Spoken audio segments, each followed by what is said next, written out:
Omuyimbi Cardi B ku myaka 33 okuva mu kibuga New York mu America, United States.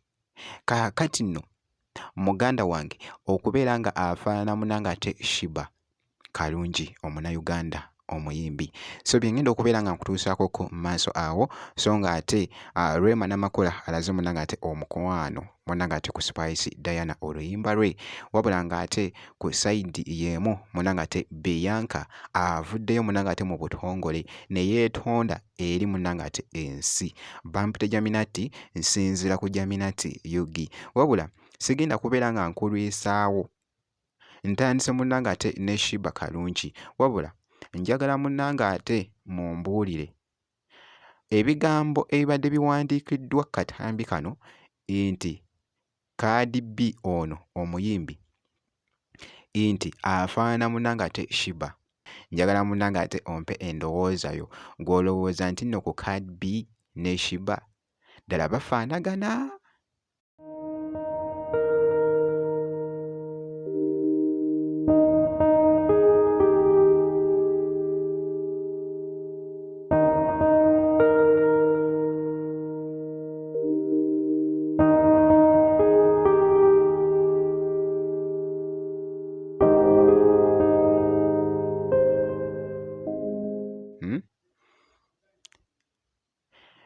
Akatambi kano ke nkulaga kabadde kakutte munange ate vibe ku mukutu ogwa TikTok.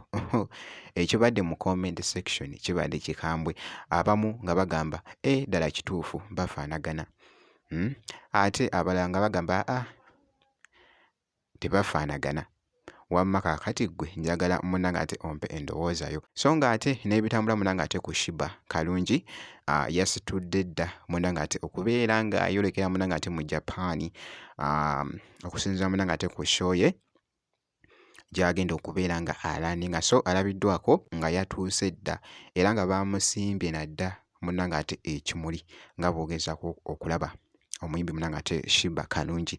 Rema Namakula w'abadde atuuse munange ate ku mukolo guno nga bw'ogezaako okulaba abadde anyumidde munange ate Gomesi, wabula mu kukwata akazindaalo nga bw'ogezaako okumulaba, oluyimba olubadde munange ate wali mu kifo lwe luyimba lwa Spice Diana ku kolabo ne Vailota, naye muganda wange omukazi abadde alunyumiddwa n'agamba, abadde ku kamera n'agamba nti nno naawe sooka munange ate olinde malirizeeyoko kano akayimba, naye muganda wange bambi anyumiddwa nnyo munange ate omukyala.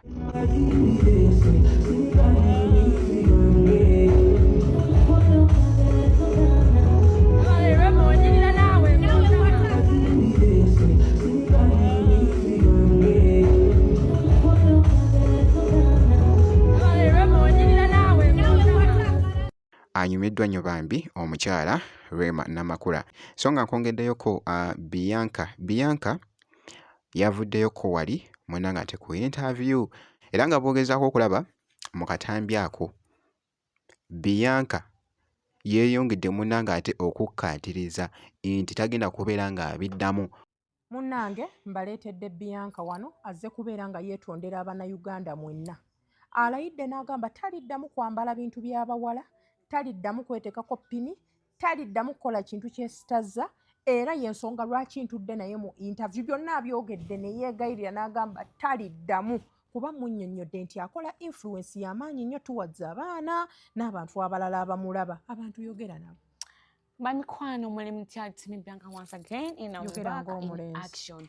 Banaye nkyagezako okutwala embeera omuntu akyuka mpola. Kale. Yeah. Era ojja bola ba results. Katonda wange abakumye bulungi eyo gye muli. Nyongera obbagamba nti bambi nakyuse ndi mulenzi wa ddala nze tukamwesiga Pius amannya ag'ekika. Nyongera obbagamba buli fani wange yali yanyiigira nsaba onsonyiwe. Abalina business mu nsonyiwe ku byonna mbusima temwagala kunkozesa something like that because of I have a pin nyambala ng'omukazi byonna biweddewo. Njagala mujje mu booking nga mumanyi nti mu booking mwana muki mulenzi. Buli kimu kiri clear wala. Ebyokwewumulanga ennyindo ku kutu ku kundi byonna twala tugende, wabula mwana mulenzi ono yasazeewo okubeera nga kati embeera kati gy'ayagala okubeeramu yeeyo nga bw'ogezaako munnange ate okumulaba naye nga munnange ate mwana mulenzi ono munnange ate Bianca akaabawala kali munnange ate kko tekamuggwaamu era nga bw'ogezaako okulaba engeri gy'ali munnange ate mu kweyisaamu byonna ebikolwa engeri gy'abikolamu oyinza okulowooza nti nno muwala naye nga muganda wange Bianca bwe kityo so bwe kitambudde ky'olina okola kasita obeera ng'osubscribinze ojja kubeera ng'ofuna obubaka obukutegeeza munnange ate ku vidiyo enaaba eteereddwayo.